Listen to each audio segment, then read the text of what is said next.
Gratitude Power Hour with Shelby. You know those people that just show up and just raw dog life? Makes me want a hot dog real bad. And Jason. Bro, I'm raw dogging life. Fat, drunk, and stupid is no way to go through life, son. A sobriety and mental health podcast that dives into the realm of overcoming substance abuse through the power of willingness, humility, and gratitude. Together, we can thrive and also have a little fun while we're at it. Now, here are your hosts, Shelby and Jason. Hello, and welcome to Gratitude Power Hour. She's Shelby, I'm Jason, and we really appreciate you checking us out. How's it going, Shelby? Fantastic. Happy to be here. Yeah? Yes. If anybody only knew where recording of podcasts occurred, it's not as crazy as like a root cellar, but it's... This is the most official studio I've ever been in, and it is the only studio I've ever been in. So the bar is high. We have to have goals. It's all about goals.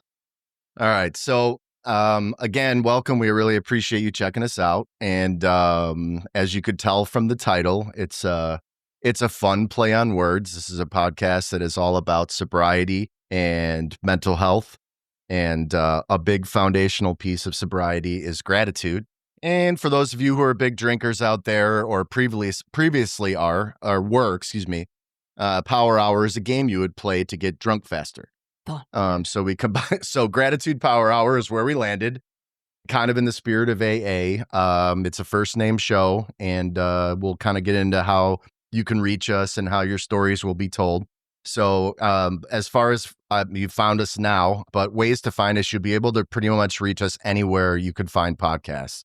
We'll be on Spotify, we'll be on Apple, we'll be on Google, we'll be, pretty much everywhere. And as we get those uploaded, I'll update you in future episodes. And then if you want to reach us, if you want to kind of give us some feedback on the show, we'd appreciate it. Or if you want, you have a question, you have a story, this is going to be a very story-driven show. So the email address is gratitudepowerhour@gmail.com, and we'll repeat that later on. So let's tell you guys a little bit about how we met. How did we meet? And why this is happening, and how we decided that we would do a show about sobriety and mental health. So we met a long, long time ago. Oops. No, what? April of 2024? Yeah. We met at a mental health facility, outpatient, technically. She was a veteran by the time I had arrived. Yes, I had made my way through the rounds of PHP, partial hospitalization program, what's PHP? What a weird name to call it, because that is the farthest thing from a hospital, that place. But it is what it is. But yeah, I moved down to IOP, which is intensive outpatient program. And I remember meeting Jason. We were in the same group. It's all group therapy based. So you're in a room with, 15 people max? Yeah. Maybe. Yeah.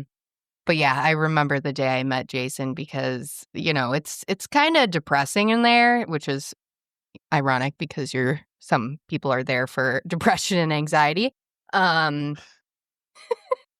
But Jason was also an oversharer, so we were like the only two people in the room talking, so we kind of meshed right off the bat. Yeah. For those of you who haven't, I would assume some people listening have been a part of, inpatient, rehab facilities or outpatient, whether it's PHP, IOP, standard therapy. I'm not going to lump AA in there because that's kind of its own thing, and that we'll talk about AA a lot on this program. But yeah, so it's kind of like, you do an assessment and they basically decide if you're a candidate for whichever program. So if you're in a bad generally people coming in there aren't in like a great place in life, but right, you're calling an outtake or an intake number right. I need help now. But if you're in a place where you're in harm of hurting yourself or others, or the drinking or drug use has become so present in your life that you can't function they might recommend you to go to a program where it's a 28-day program. But in this instance, there's kind of it's kind of open-ended when you go into PHP because they assess you at the beginning, they assess you throughout. And so PHP is 6 hours of treatment a day, and then you get to go home. And then once you do that for an extended period of time and they kind of feel like I'm air quoting, you're ready, they bump you down to IOP, which is intensive outpatient program. Yeah, program. Yeah, I was like, what's the P? Yeah, intensive outpatient program. And then you do that kind of for a shorter period of time generally, and then you complete. It's also one of those things where if you go to rehab for 28 days, a lot of them will recommend that you step down into a program like that. So I think Shelby and I were there for similar reasons. We'll get into our stories. But one of the reasons, and Shelby, you can kind of chime in on this a bit too, is the reason that we're kind of doing this show is an extension of something that we've found ourselves that we ran into when we were ending program. Is there are a lot of support groups out there for substances, even ones that are a specific substance. There's Narcotics Anonymous, but there's also Pills Anonymous. There's a lot of specialized stuff. And obviously AA and to a different extent, Smart Recovery program, but there's still alcohol recovery based programs. But there's not a lot of dual diagnosis, which is the kind of the focus of this show. And what we were running into is, they're trying to, we're doing kind of our, what was that called? Our, not outtake. It's the episode intake. Our checkout? We're kind of checking out. Well, but we kind of got pulled into a different room and they were talking about what you're going to do afterwards and recommending things. And even the people who worked at the program were there's really not a lot. Right. And I guess there used to be a lot more. And then COVID kind of derailed a lot of stuff and then things just didn't pick back up. So we started our own thing. We're not, it's not professional, a medical, we're not pretending to be anything like that, but there are people who were a part of this specific program that we were in who weren't ready to end it. Right. And quite honestly, terrified to just go from being in this place with these people that you've built relationships and connections with and people that know the most vulnerable parts about yourself to just going back into the real world with people who have no idea what you just went through. We went through the trenches in there. Yeah. And I know personally, I was terrified and so discouraged when, you ask the many group therapists, the psychiatrists, what is there out there after I leave here? What support is available to me? And it just, they give you a list of, groups that, and I did try some of the groups and it ain't it. So we kind of took our own thing and started a group chat, even though it's against policy, but we're all adults here, right? Well, it's only, you're not supposed to talk with people you're in program with while they're in program as when you're in there, but when you're out, they can't, right. But whatever. Right. You can, and that's what we did, and there are some people that I didn't even know that are in our group that were a part of the program before I got there that Shelby had known. And then they're a part of it too, which, it's awesome to kind of connect the dots of all these people I would assume some of you listening have been through something like this one way or another, some kind of program. Or, if you're listening to us and it's something that you're considering, you're having a really hard time, do it. Do it. But you really, you go through some stuff together and you form very important bonds that are hard to just abruptly sever. Yeah, no. We're family. Yeah, definitely. Chosen family. Right. Sure. This is a group of people who meets on a weekly basis and closes the call with "I love you." You know what I mean? And it's because, it's not I don't throw that around lightly. It's kind of I say that to the people that I was in rehab with. Whenever you're raw and you share some stuff and you hear other people share and you've got that connection, man. It's the common humanity that I never experienced before. And it's something that I had been missing my entire life, but didn't really know that I was missing it. And it's when you're in there, it just hits you in the face oh my God, okay, yeah, this is where it was the whole time. Yeah. I mean, and it's, it's kind of like, well, I'll save this. I was going to tell like an AA story, but, so anyway, yeah, like we met an outpatient. We've kept in touch ever since. And to be completely honest, I'm in early sobriety. So I'm Jason. I'm an alcoholic. Oh, Jason. Yeah. Where's everybody else? Hey, Jason. Hey, Jason. Yeah. And I believe next Friday will be 4 months for me. And I've been to 100 and I'll go today. So it'll be 110 meetings in 110 days. So proud of you, dude. Thank you. And there's like, I mean, this sobriety obviously is not about like reaching these date milestones, but I just kind of, I almost like gamified it on the side. Like it's all about recovery. But when someone in rehab mentioned, do 90 meetings in 90 days for the discipline, I'm like, I'll do 90 in 90. And as soon as I hit 90, it was like, I acknowledged for like 1 second and then went to a meeting, like, it's like, here we go. Yeah, exactly. Like, all right, what's next? 120 here. And with Zoom and stuff like that, it'll be pretty hard for me not to find a meeting sometime during the day. Right. But, I mean, so we talked about like rehab and, Shelby and I both did outpatient, and we'll tell our stories here. Cause I actually am not sure about like, I know you had gone to meetings, but like what your process was. But yeah, I go to meetings. I go to a therapist. We meet with our group on Monday nights. And it's kind of like I've surrounded myself with recovery-based programs, support, people. And I am so grateful for the amount of help I've received in this amount of time. And I know the amount of help I'm going to receive in the future, that we thought it would be a good idea to put this show together, because we know it's not the two of us who are going through this, or just the people we've met in groups or the people you meet at meetings. Right. There are people out there who need some serious help. And, we want to be able to kind of work through it with you. We're not pretending to be experts, but we could share our stories and you could share ours.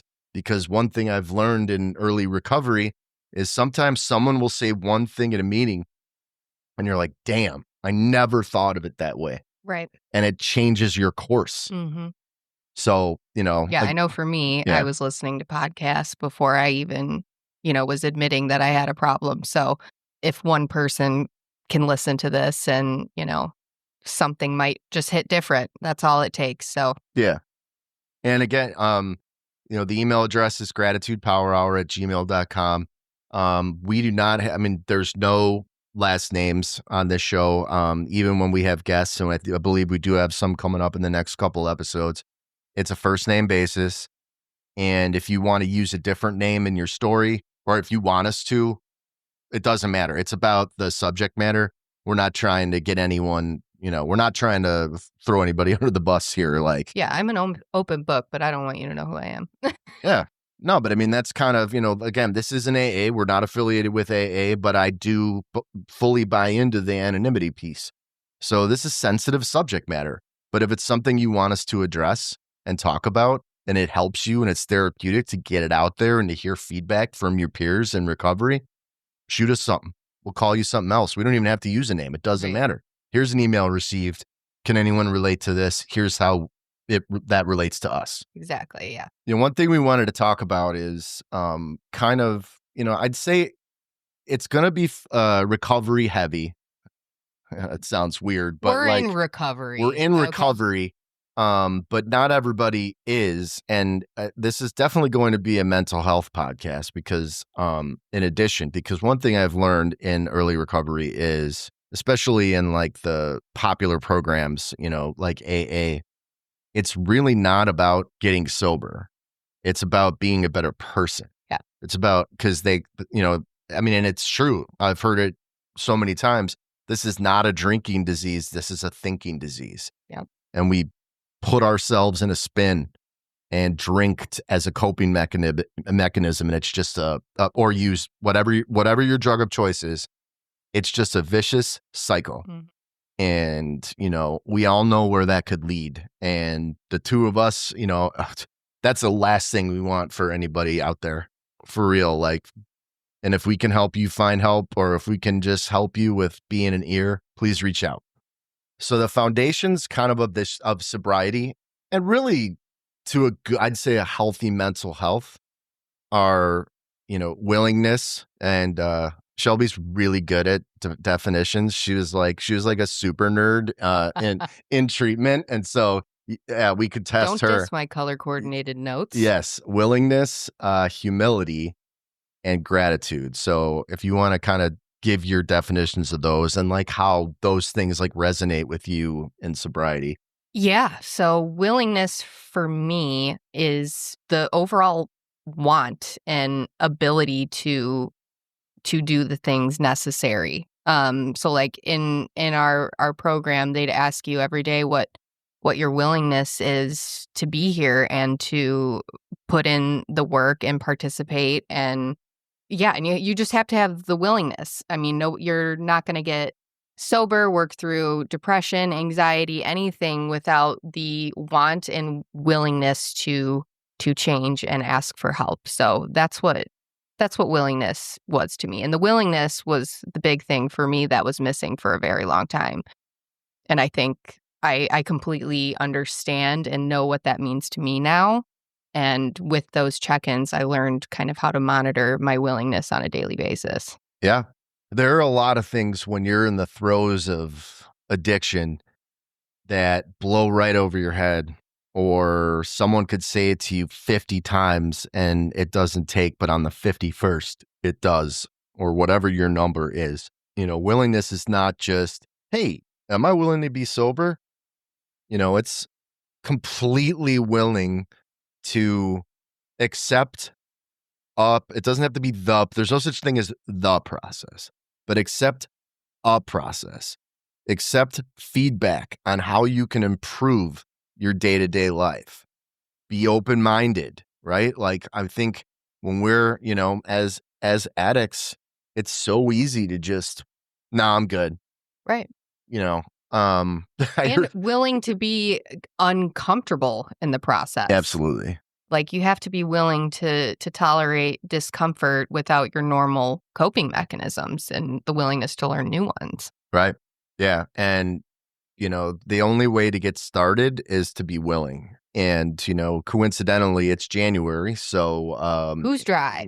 Yeah. Well, yeah. But in AA, pretty much every meeting, they're going to talk about step 1. That's how it works. There's 12 steps. There's 12 months. So step 1 cool. is, and I think this is a very hard step. You could say it out loud all you want, but to mean it is accepting that you are powerless over your substance and your life has become unmanageable. And I'll be honest, like, that's willingness to a T, right? Mm-hmm. And then throw in some humility, because, we're not raised as a society. We're not raised by our families. We're not raised by what we see as people who quit, people who give up, any of that stuff. So it's almost like going against the grain of your own DNA to just be like, I cannot do this by myself. And you've got to say it, and you've got to believe it. Yep. And you've got to live it.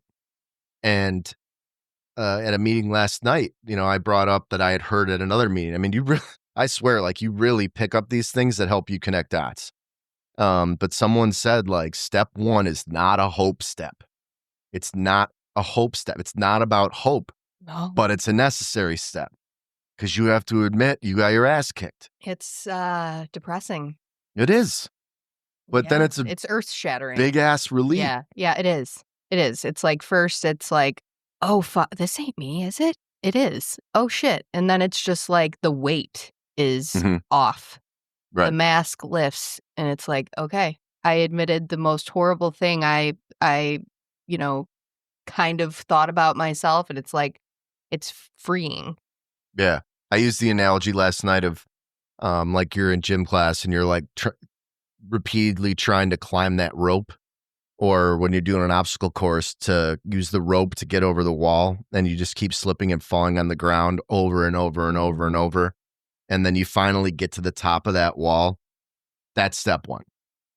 And then everything after, I don't want to say it's easier, but you're more focused because you've admitted that you can't do this by yourself. Right. And now you're a part of a team. Mm-hmm. Now you've got the support of a massive, massive community of people who are going through the same thing and have similar stories, if not the same story, if not a worse story. But to me, there's no such thing as a worse story because whatever it is, it got you here. Right. And you admitted it. Situations are different and how you got there is different. But from being in that room with all those people, the feelings are exactly the same. Yeah. I mean, you see the people who've been in treatment or in recovery for a longer amount of time, if they've done the necessary things to evolve as a person, to become a better person, to see things differently, not be walking around being crazy positive guy, but understanding that you can't control anything. No. Like once you admit and believe that you can't control everything, then you start to see things differently. I swear, I feel like I'm wearing like 3D glasses. Like you put them on and all of a sudden I'm like, whoa, I see everything different now. And I'm only 4 months in, so I can't wait for it to be longer. But no, humility is another one. We mentioned that, but not just the humility of, okay, I can't do this. I lose. I raise the white flag. I quit. I give up. Help me. That's a big part of it, right? But as addicts or people in a bad mental state, we tend to be, and it's so crazy, we tend to be so selfish, so selfish, but we want to help everybody we can and never help ourselves. It's such a weird dynamic. Yeah. You're selfish, which you would think means you just only think about you, but you are helpful to other people. So how are you selfish? Well, the selfish thing is you make your problem everyone else's problem. Mm-hmm. You make it about them, not about yourself. It's never you. It's a blame game, right? So having some humility, be humble. It's, and being ready to change. Like, yeah, that's what it is. So if you're willing, your humility, and you're like, man, all right, I've got some work to do. And the willingness means you're ready to do that work. And then the biggest thing, and obviously the name of the show is Gratitude Power Hour. Gratitude. I think I've experienced more gratitude you're radiating gratitude in 4 months than I have in 30 years. Yeah. But not just in sobriety. Mm-hmm. I just see all the things that have kind of been in front of my face for a really long time in a different way. And I appreciate. You just couldn't see it. Yeah. Yeah. That stinks. But you know what? At least I see it now. Right. Because I can't sit around and beat my ass about the past. I mean, all we can do is learn from it. You can't live in the past because that's a big problem. It's a big problem. You can't fix certain things. You can fix the future. You can fix your present. Yep. Focus on the now. Right? So I think, and then when you get farther into recovery, I'm over 2 years now, and I have gratitude for that part of my life because I wouldn't be in the position I'm in now with all the work that I've done, because it's not about sobriety. It's about becoming a better person and learning about yourself. And I have gratitude for that chapter of my life and that pain that I use substances to work through, because now I have the skills to actually work through shit without that. Yeah. Such an awful crutch. Yeah. But it was so familiar, It's just and like, it's I'll easy. just do this. It's easy. I know it's not going to help, but I'll do this. I'll feel worse. Yeah. But I'm going to do it anyway. Right. But that's how we think. I mean, it's not logical, but we'll really get into that because, and I like that I'm so recent from treatment that it's still super fresh in my mind, because I love talking about it because I enjoyed it. Yeah. There I are some love that you people love who to talk about it. There are some people, and I don't blame them. I saw people walk through the door at rehab who are they're dying. They're in pain. Mm-hmm. They're married. They have a job they're leaving. They have multiple kids, and they're just basically going time out and going away for a month. Mm-hmm. And it hurts them. You could see it. You could see it weigh on them, and it completely affects their experience there. But I didn't have anything going in, right? I just shut the world out and just Yep. tuned in.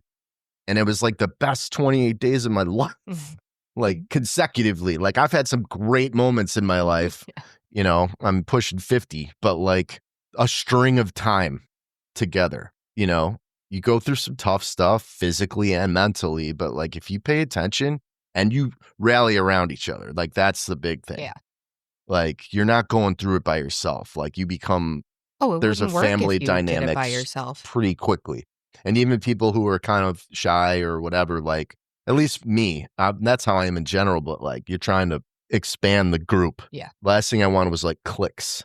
No. There's something good about, So high school. yeah, but I mean, you're in rehab. You're The hell? fucking rehab. We're all jackasses, you know what I mean? Like who's the cooler drunk? Right. Wait, oh yeah, you screwed up way less than I did. Yep. So there's no ranking system. Like your way got you here is like the vibe, right? Like that's not like just an overused statement. It's true. Your way, that why are you in rehab right now? Right. Like because you thought it would be fun. So I guess now is a good time because you know we can get into like our, you know, I don't know that we don't have to give our entire life history, but I mean like as far as like when did use of anything start for you? And then what did it look like on I'm going to call it normal because like early on and stuff, you're not like, oh yeah, balls to the wall crazy. You're like socially using sporadically. And like, so when did you start? What did like normal look like for you? And then when did it go off the rails? Yeah. I'm from a very small town in a cornfield, and there was nothing else to do but drink. So I think I had my first drink when I was like 13. 13 or 14, I can't remember. It was like 7th grade. Earlier than me. Yeah. I mean, it's just what you did. But yeah, it was just, you know, on the weekends and just being a kid and all of that. And yeah, all through high school, just socially, college, you know, that's when the binge drinking started on the weekends.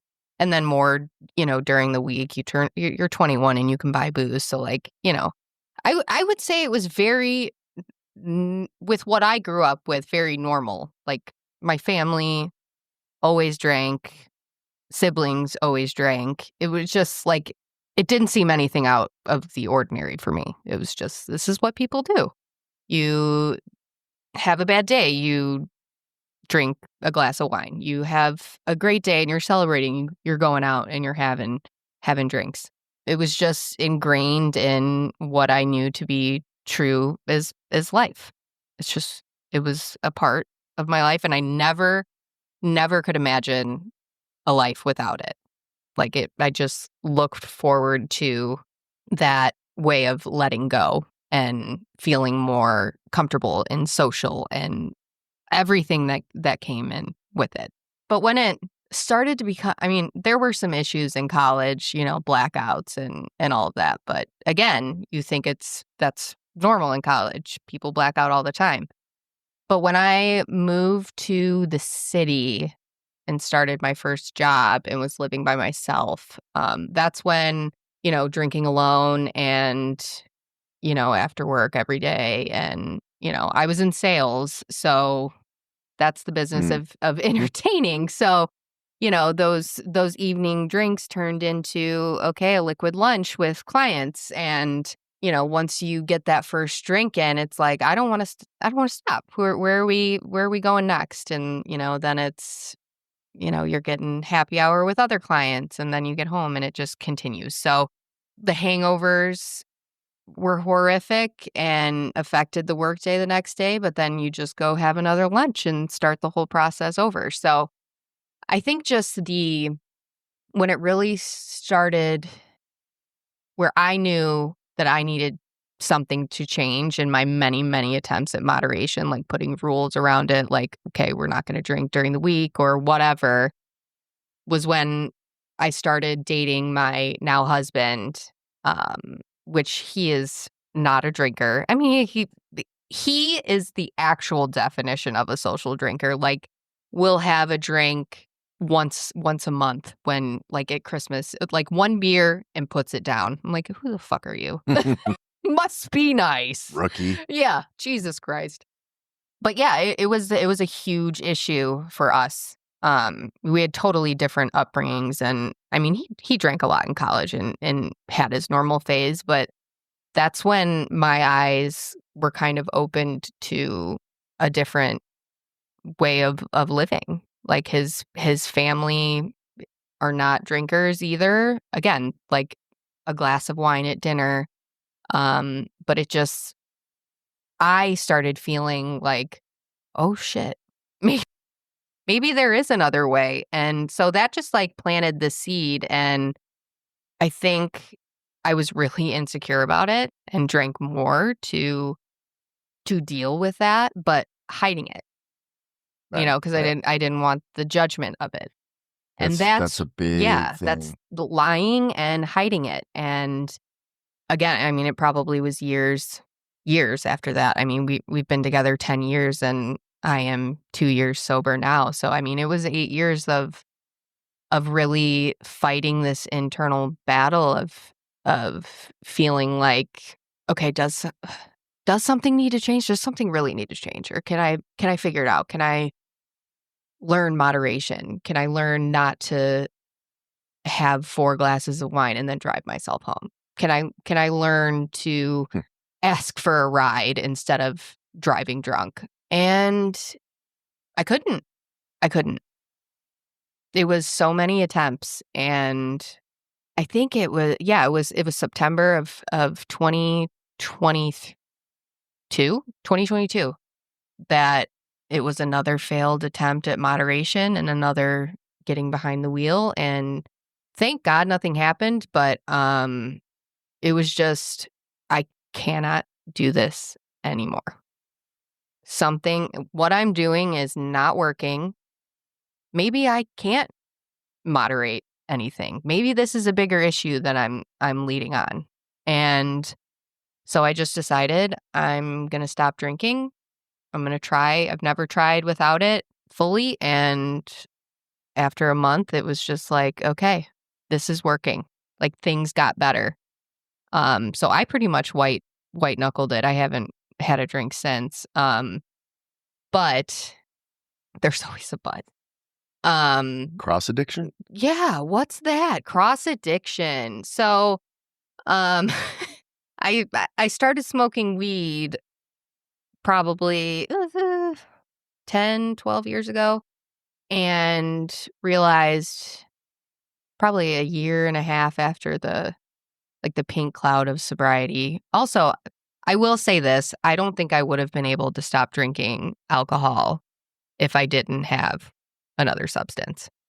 Which, yeah, I would imagine that's extremely common. It gave me the willingness, I guess, to put booze down, because it was like, okay, at least I have this. But then that slowly but surely became an issue as well. And when I really realized, okay, I am an addict, whether it was weed or nicotine or anything, like it was the same process, just with a different substance. And then I realized, okay, maybe I'm using this to, what am I avoiding? Why do I continuously need to feel different? What's underneath all of that? And listen, I've been in therapy for almost 20 years. Started very young. Me too. Longer. Yeah. Very, very young, and have been continuously in therapy. And it was actually, my therapist who mentioned the PHP IOP program for 2 years before I went. But of course, thinking, I don't need that. I'm not. Hey, they're just planting a seed. You've got to get there on your own. Yeah. Don't worry, you'll get there. Good on them, for real. Like, it's like, thanks for the suggestion. I'm going to wait for 2 years. Yeah, I'm going to wait. I'm like, I don't have a problem. Yes, Shelby, you have a problem. But yeah, so that happened. The cross addiction happened, a year and a half after I got sober, a little less than a year and a half. And hiding it from my partner and was like, oh, there it is again. There it is. And yeah, talking to my therapist and coming clean with my husband, decided, okay, yeah, I'm doing things I never thought I would do. I'm lying to the people that I love and I don't want to live this way anymore. What can I do? And so enter the 8 weeks of PHP and 5 of IOP, and here I am. Yeah. You know, you brought something up that like struck a chord that I honestly think we could probably do an entire episode on this. So I'll just briefly touch on it, but myself included, when you like, so I don't have the cross addiction thing just because I was never doing anything else. Mm-hmm. I mean, trust me, I did enough drinking for more than one person. So, you know, but like I wasn't like, well, I'll give this up and I'll go do this, you know. So that being said, I believe when you use let's just say you're using one substance and it is consuming. It is consuming. When you take that away from your life, you are filled with a massive void. Massive. It's literally like a part of your personality. It's a part of you that just disappears and is craving. And it doesn't even necessarily mean you're craving that substance. No. You're just craving something. I need something to fill this massive to feel different void, to feel different. Yeah. And you cannot in early sobriety get to the point where you realize, like, and I mean like early. Yeah. Like, because I get it. I see it now, like 4 months in, but like, what am I going to do now? Mm-hmm. Is your instant reaction. And it's like, okay, you know, you don't realize that the whole reason that you've been drinking, yes, it is there is a physical component to it. Yes, your body completely changes. And we'll get into that too, because that's some crazy stuff. Holy shit. Yeah. Oh my God. Yeah. Everybody, hey, check out, I've now seen Pleasure Unwoven 4 times. Check it out. Like, it's terrifying. And it's not just about drinking, it's about just substances in general. I'll email me. I'll send you a PowerPoint. But yeah, you're trying to fill that void and you don't realize that, like, it's just pay attention to the other stuff that's going on. You know, you're just, you're basically living without seeing anything. Yep. So it's not a void. Everybody else and everything else is there. You've just been missing it. Yep. I'm not even going to go as far as say take it for granted, because this is an absolute sickness. This is an absolute disease, physical and mental, and you lose so much of your capacity to see, interpret, and react to anything and everything. Yep. You know, it's brutal. Yeah, I think we could have a whole episode also on grief. The grief of right, and shame, and guilt, and shame, yeah. and grief. Yeah. It is grief. Yeah. Okay. So, like, I feel like we now. You know what? There's a teaser. We're going to do an entire episode on filling the void, and grief, and maybe we'll throw in some guilt and shame. But those can be their own episodes. Trust me. Like, I mean, I've got enough shame for, a family. Shame, guilt. We got enough to go around. Yeah, what else? I'm gonna try. I'm gonna have to get that tattoo removed. So my history, it started like most people, the social thing. Yep. I think I had a couple of drinks at my cousin's wedding and I was like 14, but then that was it. Like, I didn't continue to drink. I was probably 17 when like I would party on the weekends. But even then, like, no one was, well, no, not really. No one was like blacking out or getting sick. It was kind of like you'd go to a party, you'd have a couple of beers, and then everybody would want food. You know, it wasn't like keg stands and stuff. Well, not yet. Yeah, not yet. Like, none of that. Now the summer, like let's say junior, senior year is when it was like sporadic. Senior year, it became all the time. And then after that, off to the races. Because I don't really know that I believe the whole term like functional alcoholic or whatever, but it was more like it was always just the weekends. I would never drink during the week. Never, ever, ever would drink by myself. The thought didn't even cross my mind. It's not like I was judgy about it. I was literally like, I'm not drinking on a Tuesday, like why would I do that? Tuesday was my favorite day to College is different, right? There's a special. I can't remember. It was like dollar beer Monday, time warp Tuesdays, wine Wednesdays, something Wednesday, half price bottles. Thursday was dollar everything. Yeah, every special in the book, and that continued on. It was social, and yeah, I've had DUIs, plural, and obviously not proud of it. But there's just another sign of it being a problem. And you kind of ignore it and do what you have to, or, you do what you have to do legally, and then you have no intention of stopping drinking, and then you just keep going. But when it really went off the deep end for me, because I still did not drink by myself, into my 40s, I'm not drinking by myself. COVID. Fucking COVID. Now, I know that that's a downfall for a lot of people that I'm period sure a of time. lot of people can share. Yeah, but I had and I've learned kind of in recovery that, it's not like a specifically experience. You were already in an unhealthy place and that's how you reacted to that experience. Mm-hmm. But in the moment, my ex had asked me, or not, we agreed marriage was just not loved each other, super close, just probably shouldn't be married. It's just, stuff changed. Mm-hmm. We changed. Yeah. But she dropped that bomb on me in January before COVID, which was in March. So a couple months later. And then, COVID hit and I was in our apartment by myself. And then the end of March, a very close friend who's basically a brother passed away suddenly. And, I went from not drinking by myself to drinking a box of wine a day. Yeah. So what is that? 4 bottles. So it went downhill quickly, which sucked. It's a lot to deal with at once, dude. And I didn't know how. And with COVID, you're alone. Yeah. Everything was therapy. Everything was through Zoom. It's just not the same for me. So it was a super hard time. And then I remember pretty far into COVID, I went and got a physical and she's like, your liver is jacked. She didn't say that, but basically that's what it is. Jacked. What's the technical term for jacked? Liver, kidney enzymes were not in a good place and she scared the hell out of me. And so I didn't know detox was even a thing. So I just sweated it out in my bed for 5 days. It was miserable. And dangerous. Yeah. That's I didn't know. I know now, but I yeah. had no idea then.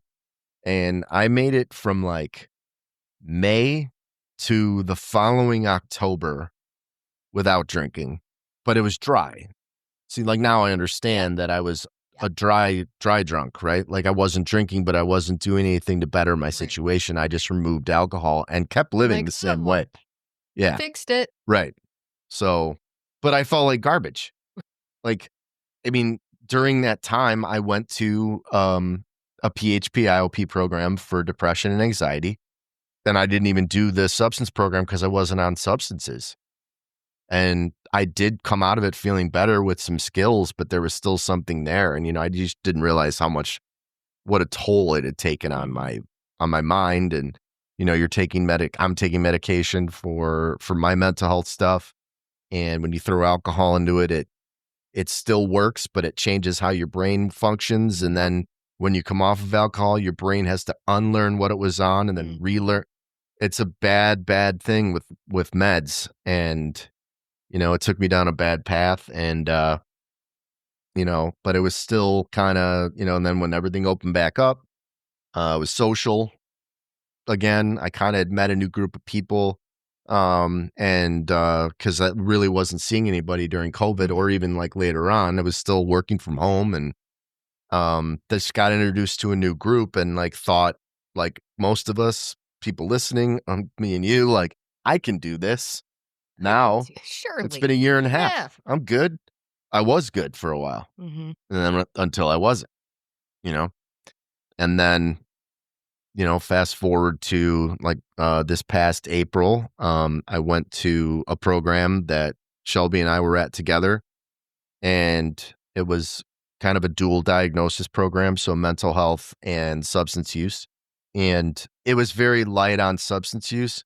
Very. And I would say it's not in any way a slight on the program, because once you get into recovery and you learn like the kind of skills that you need to work on to like better your thinking, you need that stuff. Yep. So it wasn't a focus. Right. So I've been, but then, I did it. I was feeling okay for a while, and then the floor fell out and I was just miserable. And I went from, I wasn't drinking in the morning. Wasn't drinking at work. I wasn't doing any of it. So I was drinking anywhere, everywhere, driving. And it just came to and again, I'm ashamed to say it, but I got a DUI again. And it's like, what the hell? I don't want to hurt anybody. I don't want to hurt myself anymore. I give up. And I asked my parents to take me to detox. And then I called around to programs. Yep. And one had a bed. And so I was in detox for 4 days. The first day I was there, Shelby came and visited me. To give you some context of like the fact, we're not just like, yeah, we get together and we high five on it, no, we care about each other's well-being. So I appreciated that. And then I was there for 4 days, and then I went home, took a shower, slept for a few hours, and then went to rehab. So I was there for 28 days. As soon as that completed, went to outpatient for another 6 weeks. And, while going to meetings the whole time, and then that's led us to recording today. There's more to it, but again, yeah, of course, we don't have the time. We don't have the time for that, but yeah, that's kind of my history.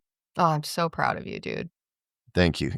Just witnessing this whole thing, yeah, I knew you in Compass, but I've just gotten to see truly who you are. And it is, you are everything we're talking about in this podcast, you are the definition of. You actively live it, and you're so willing. You have so much humility and so much gratitude. It's just, the humility. Yeah. Humility. I'm like, yeah. Yeah. Yeah. This is some humbling shit, fellas, friends. This is humbling. Right. Humbling experience, but I know that you will appreciate this point and have gratitude for it, because as much as it sucked, dude, it got you here. Yeah. And you've literally changed your entire life, and it's the most impressive thing I've ever seen.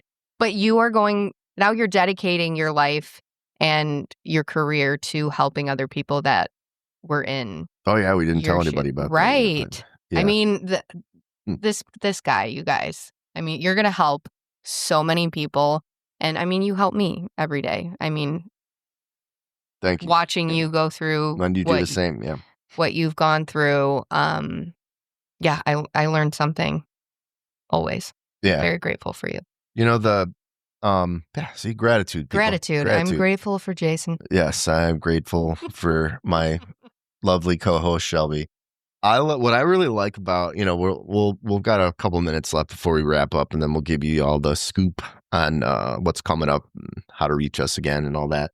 What I love the most about programs, whether it's inpatient or outpatient, because you can't see, my kind of viewpoint is always comes, and the fact that I actually coach sports is not even the tie-in. Anywhere I am, if I'm in an office, if I'm coaching, when I was playing, if I'm out socially, I want the collective to work together. I want that so You're bad. Coach. So yeah, but so if people are screwing around or sleeping and stuff, it bothers me. But if someone derails a good conversation, I'll rein it in. That's just kind of my goal. And you were in group with me, but you would do the same thing where you're kind of where are we going with this? Let's bring it back, folks. But you get to see the growth in people and how rapid it happened. Oh, it's so satisfying. It's so beautiful to see. So you had been there for a bit before I got there, and you could tell you were on if you're running 100 meters, you were at 65. Yeah. But I still saw rapid growth in you in that short period of time. Like, it's almost like when we're actively using, or if it's purely mental health and has nothing to do with addiction whatsoever, because mental health is its own thing. Yeah. It's a part of addiction, but you can be depressed and anxious and all kinds of stuff and never touch a sip of alcohol. Mm-hmm. So we're talking to you too, but like, it's almost like the light behind your eyes is off. Yes. I felt like, because when I talk to people, like, I look at them, and I don't know if it makes people uncomfortable, but like, I maintain eye contact. And towards the end there, I was like, I didn't want to look at anybody. Mm-hmm. I didn't want to look in a mirror. I was like staring at the ground, which is way out of character. Red flag. Yeah. So if anybody, if you see me on the streets, if you can just pick me out by my voice, make sure I'm looking up. But like, you could see people hitting milestones and coming to, people who are just, and they're like, there are some people who are in the throes of this and they're just hurting. Like, they're going through withdrawal. They're in physical pain because they were self-medicating. Yeah. And they're, super down and super hard on themselves. And no matter if they have moments of feeling good, they don't think they're worthy of it. So they tank it. Like, it's horrible to watch. But like, when you see someone like, and you're a perfect example, like you can see people's face start to brighten, eyes start to gleam, like feeling it. And then almost like evangelizing it a bit, because you're like, man, like you get it. Like, I've been sitting here for 6 weeks or however long, and all of a sudden you're like, shit, I never thought of it that way. Yep. I totally get it. Damn, man. And then, you have that immediate reaction. We all do, of like, God, if only I could have been doing this all along. Right. But you know what, though? And that's life, right? Like, again, you can't dwell in the past. You can learn from it. You can grow from it. But learn something new every day. Learn a skill, and actively use them. Mm-hmm. Flex a muscle in your brain. It just, like, I just try and do something as simple as, I've been going to AA meetings every day for, almost 4 months. Like, I'm not going to say I don't have some like treatment fatigue on occasion, but someone actually asked me, like, how do you do that without getting super bored? I said, man, I just give myself one like assignment from each meeting. I have to have one takeaway. So you listen for something unique, listen for something new. And then you don't tune anybody out or any of that stuff. You don't space out. You listen, everybody share. And then you're like, okay, got it. Boom. And you add it to your tool belt, like it's simple, and that works for me. I can't say it works for everybody, but it works for me. Did you do, we got a couple of minutes left, but I know we went to a meeting together a few weeks ago. But like, did you kind of check that scene out? And then I did. I actually, it was on Instagram. It was somebody that a friend of a friend. We had never like talked or anything, but she was openly sober and in AA a couple years, and I was just thinking about, okay, moderation isn't working. I need to try something else. Maybe I'll try it. So I reached out. So that's step number 1. Yeah, admitting you have a problem, and then asking for help. Ask for help. There are a lot of people in the same situation you're in, and going by myself, I don't think I would have done it. So to have somebody there when I checked out my first meeting was awesome. And I mean, the people of AA are just, man, they just wrap you up in a bear hug. Like I can't tell you how many people came up to me after I had raised my hand. This was my first meeting. Yeah.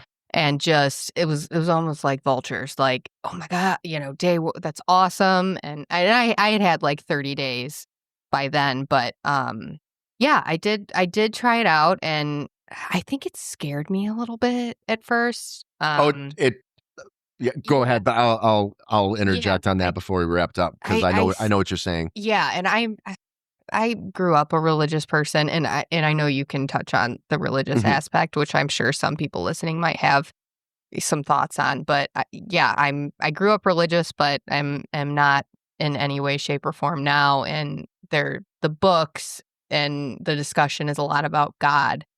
And I think that shied me away big time. But what I understand now is that God can be whoever the fuck you want it to be. Mm-hmm. And this was written a long time ago. And the program works. It works for a lot of people. And whether it be whatever your God is, Jason, I think your God is the common humanity or whatever.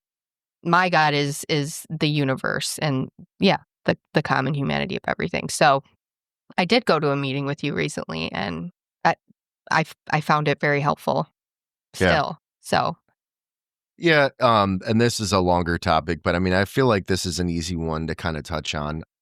I haven't been to one meeting, or I haven't been in one program, whether it's inpatient or outpatient, where people are, understandably so, myself included.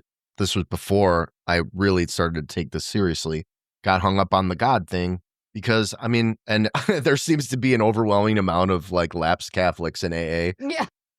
Which is funny. I'm talking like high percentage of people are like, yeah, man, I'm Catholic. Blah. It's like, dude, been there, right? There. So I was like, I don't know. I think I actually used this word for word. Like, I don't want to be in a faith-based program. No, yeah, that was exactly it. And then, but it was like, what? I've never even been to a meeting. What are you talking about? Right. Like, come on. And that's just basically means I don't want to stop drinking. Yeah. That's literally, I don't want to be in a faith-based program. That's like an elaborate way or like a fancy way of saying I'm not doing it. Yeah. But yeah, like, there are, I mean, it was written in, the 30s. It's Jesus, that long ago? Yeah, it's an excellent read. We've been drinking a long time, y'all. Yeah. Oh, but these guys were kind of old at the time. Like, but it's like common sense, but it's basically not about drinking. It really isn't. It's about like, once you say that, you do step one, you've got to grow, whether it's spiritually, and that's the thing. Like, who is God to you? Who is your higher power? The mention is admitting that there is something out there greater than yourself. It doesn't have to be God. No. It really doesn't. And that, like Shelby said, like for me right now, the fellowship of AA, my friends in recovery, that's my higher power, because we are very strong together. Yeah. That's my higher power. That's who inspires me. That's who supports me. But I feel as the longer I work this program and I'm gradually making my way through the steps, I will find a connection with the higher power. Will I ever call it I'm going to say it, God? I don't know. And that's the beauty of it. I don't know. You really, yeah. It's just, you know what though? I pray before I go to bed. I pray when I wake up. And basically I don't know if we're supposed to share our prayers, but I mean, like, in all honesty, I do the serenity prayer. Yep. God grant me the serenity to accept the things I cannot change, the courage to change the things I can, and the wisdom to know the difference. And then I pray for other people. Mm-hmm. I very rarely have myself in my own prayers. And I asked my sponsor if that was weird. And he said, no, not at all. Like, I'm like, and I pray for people who are suffering with this and suffering in general, and my family and my friends. Well, you guys are like family, but so it's simple. It's the getting to the point where you admit that you're powerless and your life has become unmanageable. That's the hard part. Once you do that and you own it and you get humble, and then, man, start feeling better. Yeah. Like, it does get better. It's a beautiful thing. And, sometimes I feel like I'm talking like I've been sober for 20 years, but it's like, guys, my brain is functioning at a high level, and I'm so happy. Right. Same, dude.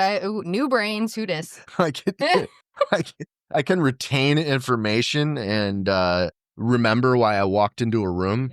All kinds of stuff. Oh, man. We could have a whole episode about that. Yeah. All right. So we're going to try and keep our episodes around an hour, because it's, Power Hour is in the title. Probably run a little bit long on this one just because, hey, you're getting to know us. Hello. And it's the first time we're doing a show together. First time I'm ever doing a podcast. First time she's ever doing a show. I've done a few, but this, I mean, like I've done a few. They've all been great. They've all been fun. But this one's very important to me because this subject matter is very important to me. I think you'll come to find from both of us what this disease has done to us. And we'll be real honest. Yeah. There's nothing to hide here, right? Like for me, it's a safe place, right? Like if you guys write to us, email us, because that made it sound like you're sending us letters, and I do not possess a mailbox. Yeah. P.O. box. P.O. box. Yeah, I'm not. I love whoever's listening, but I'm not dropping $80 a month for a P.O. box. Take a picture of your written letter and email it to us. Yeah, that's fine. Yeah, scan and send, if you will. Thank you. But yeah, we'll be raw here, but also like Shelby's one of the most upbeat people I know, and I'm trying to get there. So, we want this to be fun, but it's a serious topic. So sometimes it'll get dark, but that's the nature of this. That's nature. Right. Shit's getting dark, but then there is light. So always. Yeah. Thank you so much for listening to our first episode of Gratitude Power Hour. If you want to reach out to us, we're trying to get some guests actually for the next couple of shows. Come chat. So that might be the next 2 episodes. We'll see how people's schedules work. If not, it'll be the 2 of us.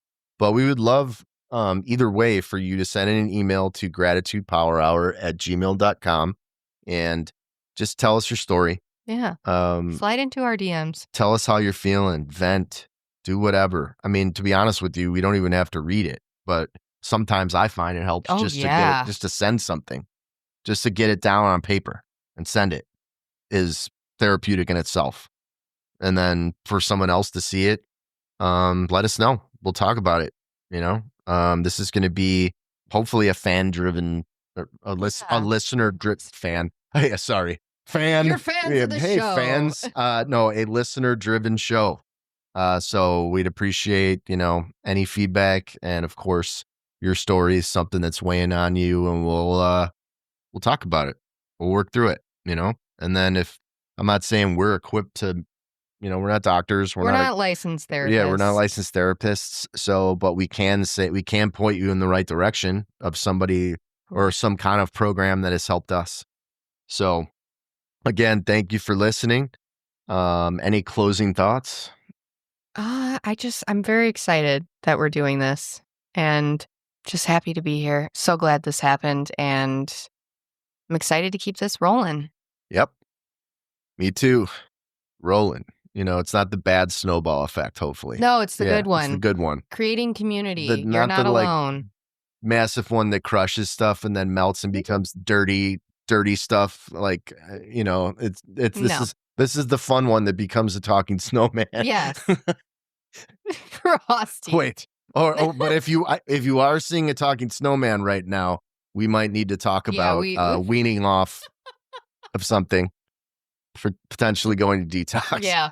All right. It's all good in the hood. Yeah. So again, emails gratitudepowerhour@gmail.com. You can find us pretty much anywhere you can find your podcasts. It'll be under Gratitude Power Hour with Shelby and Jason. She's Shelby. I'm Jason. Thank you so much for checking us out. And we'll be back soon. Take care.